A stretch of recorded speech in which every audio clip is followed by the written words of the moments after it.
Hello everyone, আজ সকাল থেকে ভিডিওটা শুরু করছি। আর তোমরা তো জানোই ননদের বাড়ি এসেছি, আর আজ ছিল ভাইফোঁটা, তাই সকাল সকাল আমিও স্নান করে রেডি হয়ে গেছি।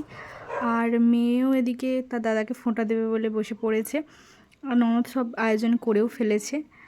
আর এই যে আয়োজন সব, চলো মেয়ে বছর প্রথম ফোঁটা দিচ্ছে, আর ও খুব আনন্দ আর ওর দাদাও খুব আনন্দ। দুই ভাই বোনে তো খুব এক্সাইটেড। দুইজনেই না খেয়ে দিয়েছিল কারণ ফোঁটা দেবে বলে।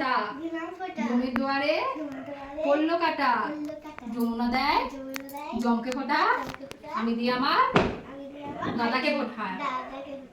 আবার এরকম করে হাত দিয়ে এখানে ধার দাও, বলো আমার বোন চিরসুখী হোক। বলো ভাই বোনে যতই মারামারি করুক না কেন, ভাই বোনের তো মিল থাকবেই। ওরা যতই দুষ্টুমি করুক, ওরা একে অপরকে ছেড়ে একদমই থাকতে চায় না। কিছুক্ষণ মারাপিট করলো বা কিছু বায়না করলো, তারপর দুজনে ঠিক এক জায়গায়।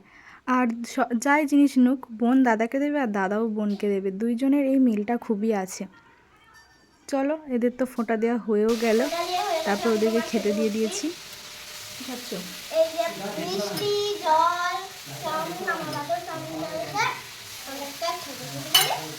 আর মেয়ে যত বড় হচ্ছে, ওর বকমবাজিটা দিন দিন বেড়েই যাচ্ছে। তবে ভালো লাগে কথাগুলো খুব শুনতে। তারপর ননদও বসে পড়েছে তার দাদাকে ফোঁটা দিতে। যেহেতু আমরা অনেক দূরে দূরে থাকি, তার জন্য আমাদের সবসময় দেখা হয় না, কিন্তু আমাদের যখন দেখা হয় আমরা একটু চাই প্রচুর আনন্দ করতে, কারণ যেহেতু আমরা দূরে থাকি। তারপরে দাদাকেও খেতে দিয়ে দেয় আর আমিও বসে পড়ি খেতে। দেন তারপরে চলে গিয়েছিলাম দুজনে রান্নাবাড়া করতে। আর আজকের রান্না হচ্ছিল বিরিয়ানি, দেখে তো বুঝতেই পারছো। আর যেগুলো খুব একটা আমি করি না, আমার শাশুড়ি মাই বেশি করে, আর ও খুব একটা করে না, তাই দুজনে মিলে একটু ট্রাই করলাম যে কেমন হয় আজকের বিরিয়ানিটা। মোটামুটি ভালোই হয়েছিল শেষ পর্যন্ত। এই যে রেডি হয়ে গেছে সাজানো, এবার দমে দিলেই হবে। তারপরে কি, এবার খাওয়ার পালা, চলো খেয়ে নিই।